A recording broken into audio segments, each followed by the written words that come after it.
So we're currently in the most powerful week of the year for personal and collective manifestation. So what we are conscious of or bring our attention to this week is what we are seeding in for our next cycle this year. So this is a Kundalini Chrism yoga update. I've been calling it an astrology, but it's actually a yoga. And if you're new to these videos, please check out a sermon on my YouTube channel called Sophia Seasons and the Christ Oil. This is where I explain more about Christian animism, which is a Christianity connected to the Earth Mother or nature and the cycles that she goes through. So when we nest into where her energy is at as she moves around the Ouroboros each year, and we co-create with what her energy is doing, this is how we maximize our own personal evolution and embodiment of Christ consciousness. So from my early Christian Gnostic perspective, the Christ within is discovered and opened more and more through nature, through the body, through awareness of our process and nesting into the Holy Spirit Mother's energy, right? So at this time of year, just before both equinox points, right? We're coming up to the March one and there's one in September. That's when there's equal light and day, right? Half day, half night. That is a merge of mother-father. So it's the copulation point. We have two copulation points in the year. That's why the actual original cross is the solstice points and the equinox points.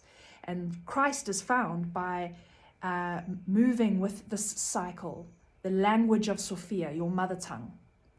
So this Friday is a new moon and it's going to be Mahashivratri in India, right? And a lot of places in India celebrate Mahashivratri, right? And in South Indian culture that is very connected to the mother and ancient fertility wisdom, this day is revered every year. It shifts slightly according to the new moon. Every new moon is a Shivratri, but Mahashivratri is the great night of Lord Shiva, because it's the night when consciousness or father penetrates mother or prakriti, nature. So it's the night of Lord Shiva marrying Shakti, marrying nature. So in India, everybody keeps their body upright for the whole night. People try to stay up the whole night and do various practices and just honor the ritual as they like. But they keep their spines upright because the power is coming in on that night. Whether we are conscious of it or not, that is what is happening in the cycle of our mother's language. So I've discovered that these copulation points, there's a Shiva Shakti or Father-Mother celebration in India just before March equinox, and there's also one just before September equinox. And I discussed this more in the sermon I mentioned earlier. And it's when we are copulating or we are fertilizing our intention for the year. So right now, because we've moved through the root and the sacrum, the cosmic egg has been deposited in the womb of our being, because we've been in the deep cave of our own experience and the mother's cycle, right? She moves up the system as we go from solstice to solstice. And between root and sacrum, the cosmic egg or the Orphic egg is deposited, and it's the egg of potentiality.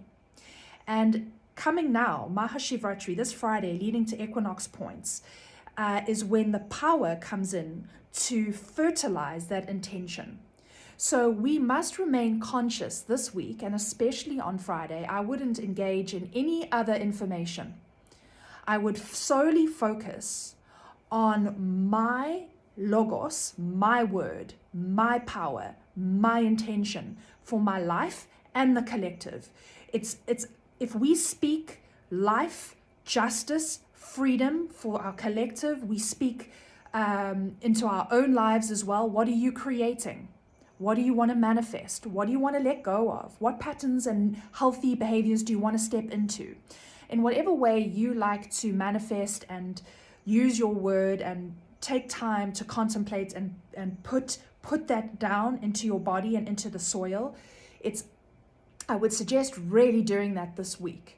And especially on Friday, on the night of Mahashivratri, the great power, the great Father that will penetrate nature, meaning penetrate us, and reveal great things to us. I've always had, when I observe Mahashivratri, it's the one thing I observe every year is Mahashivratri, because it is so powerful, and I don't do anything out of blind faith. I do things because I have Gnosis from them, and I think, well, this works. So don't take my word for it. Try it this week and see. But if we are not aware of the fact that this energy is at play this week, the cabal, psychopaths who understand Kabbalah, who understand how to co-create reality with the design of our great mother, they often try to launch insane storylines around equinox points. And they try to get us into their co-creative story. So COVID was launched on March 20th, right? So a lot of things are launched around equinox points. So yeah, this is my encouragement this week, and especially Friday, to draw our attentions to what we are creating for ourselves and what we are creating for this collective. Because I know there is a lot of despair out there, and there's a lot of pain out there, and I'm always encouraging us to speak to that.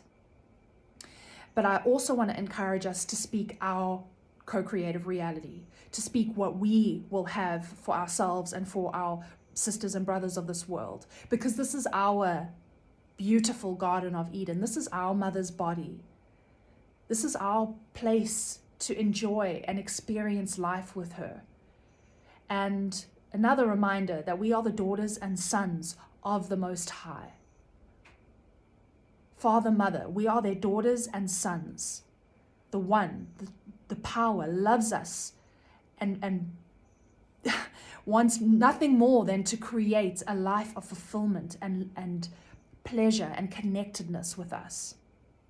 So yeah, I just really want to inspire everyone to just root into that authority as a daughter and a son, to speak truth over your life, to speak truth and freedom over our collective story together.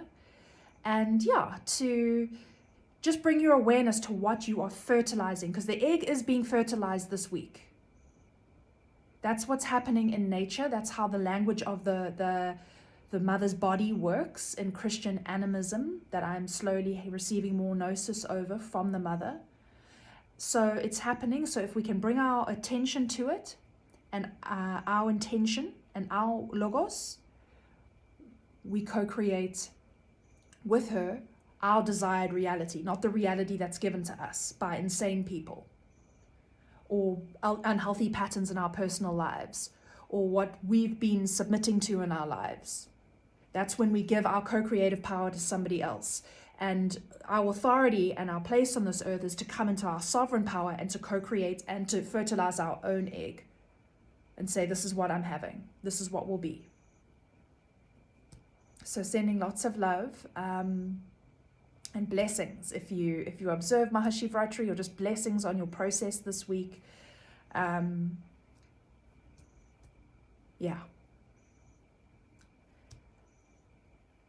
Love you.